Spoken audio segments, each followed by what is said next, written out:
ทักทายยามช่วงสายๆครับผมยินดีต้อนรับเข้าสู่ช่องไทยซีเกตชาแนล5 โมงกว่าๆครับสวัสดีไปยังแฟนคลับ FC หลาหน่อยอุ้งอิงแฟนคลับ FC สาวหน่อยเป็นบันแพงสู้ขู่สู้คนเด้อครับเด้อมื้อคืนเป็นจังได๋แน่น้อผู้ใดได้ไปเบิ่งได้ไปตากฝนนำกันทางกำสนามกีฬากลางจังหวัดหนองบัวลำพูสาวหน่อยบ่ได้ปลอดฝนครับเพราะช่วงนี้มันหนาฝนเนาะพี่น้องเนาะต่างกับมาสร้างหยังครับมาสร้างความสุขให้กับแฟนคลับ FC แฟนคลับ FC มื้อคืนก็ถือว่าบ่หลายเพราะหยังครับฝนตกเนาะแต่ก็มีให้กำลังใจหมอลำถือว่าเป็นการทิ้งทวนกันครั้งสุดท้ายใครอยู่มื้อคืนลมบ่แห้งมีแต่ฝนเนาะพี่น้องมาเบิ่งทางกำเมืองอุดรทั้งลมทั้งฝนนะครับมื้อคืนนี่เบิ่งคุพี่เบิ่งคุถังนะพี่น้องเอ้ยพี่น้องว่าคุถังอยู่ไสพูดคุถังอยู่หุ่นนะครับแล้วปิวมาพี่เบิ่งช่วงนี้เมฆก็กำลังตั้งเข้าอยู่เบิ่งภาพบรรยากาศ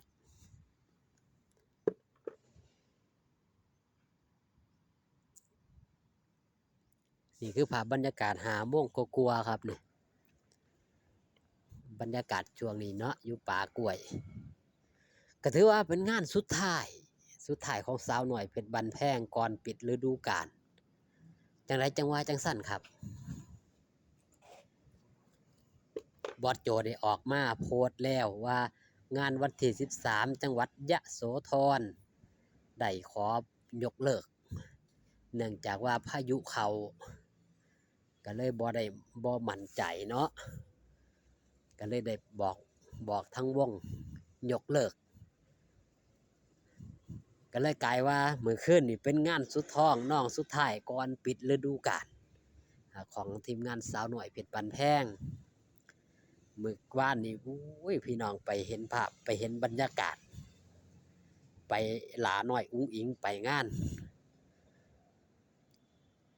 ได้เห็นภาพเก่าๆแฟนคลับ FC มาถามาคอยหนึ่งเดียวแห่งวงการหมอลำยังบ่ได้ลงมือทำการทำงานได้รับเงินเป็นปึกๆจากพ่อการใช้นำมามอบให้จากแฟนคลับ FC ผู้เพิ่นอยู่เมืองนอกให้เบิ่งพี่น้องว่าลมพัดแห้งส่ำใดฮู้นครับเบิ่งป้ายไกลๆพุ่นครับมันสิเห็นป้ายไวนิวขาดตกลงมานะครับดำๆแต่กี้ป้ายไวนิวมันสิเต็มป้ายสีส้มๆนั่นล่ะครับสีส้มสีแดงนั่นล่ะ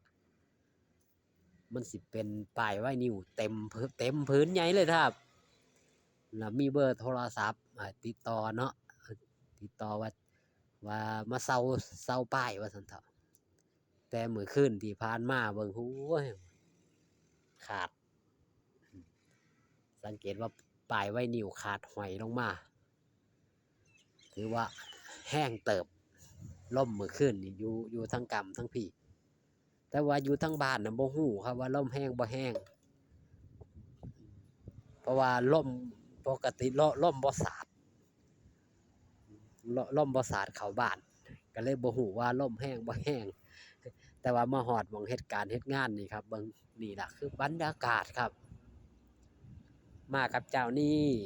ดาราประจำช่องของผมนี่ล่ะแต่เจ้าเฉาก๊วยเห็นบ่ครับนี่ฝนตกน้ำโฮง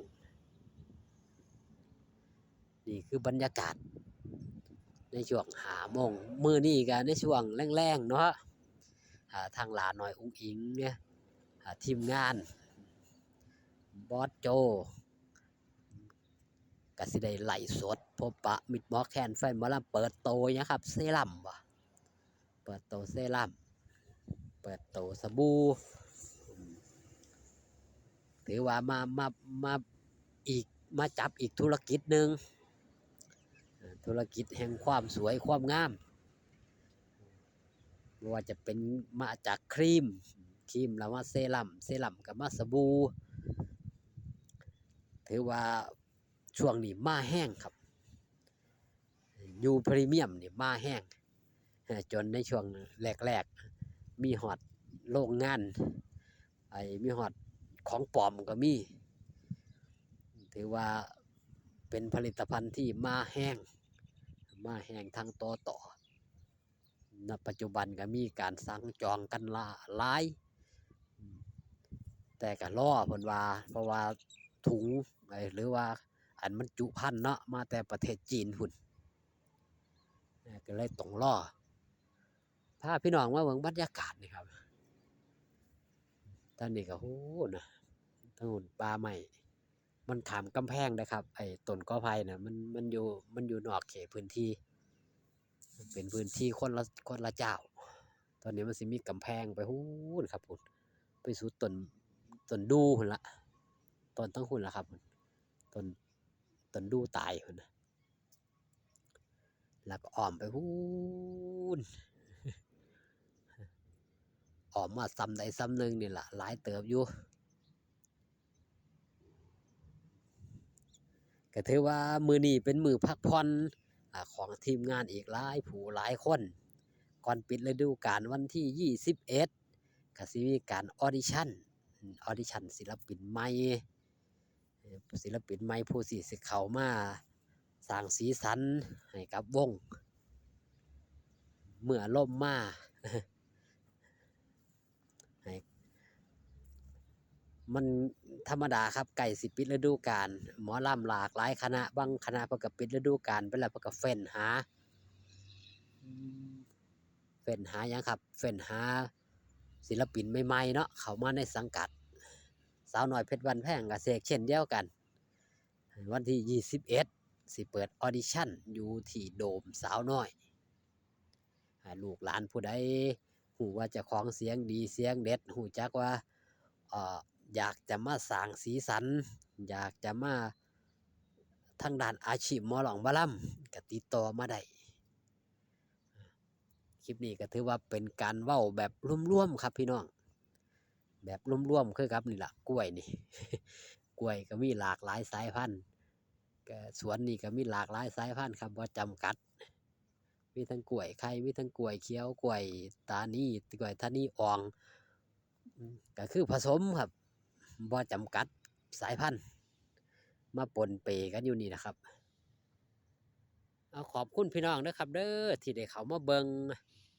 ขอบคุณพี่น้องปังปายที่ได้เข้ามาแย่งช่องไทยสีเกตชาแนลฝากตอนเอาไว้แค่นี้ครับพอกันคลิปหน้าสบายดีครับผม